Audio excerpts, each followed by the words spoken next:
రే 5000 ఎమర్జెన్సీగా కావాలి, ఉంటే సెండ్ చేయరా. నువ్వు అంతలా అడగాలేంట్రా, ఎమ్మడి పంపిస్తాను చూడు. థ్యాంక్ యూ రా.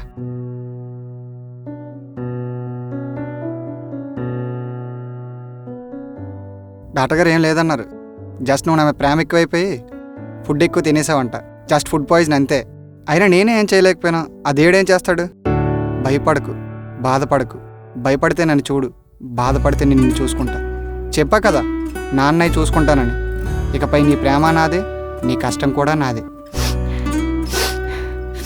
ఏంటి ఎంత చిన్న విషయానికి ఏడిస్తారా? ఇంత ప్రేమ చూపించి ఇంతలా ప్రేమించి నన్ను మోసం చెయ్యవు కదా. మన కోసం ప్రేమ అన్న పదం ఉండేలా చూసుకుంటా. నేను తప్ప నేను ఎవరూ ప్రేమించినంతగా ప్రేమిస్తా. మోసం అన్న పదానికి అర్థం కూడా తెలియకుండా చూసుకుంటా. అవునా? ఇంకెలా చూసుకుంటావు? ఇదిగో డాక్టర్ గారు టాబ్లెట్లు వేసుకోమన్నారు, క్వశ్చన్స్ కాదు. లేగు.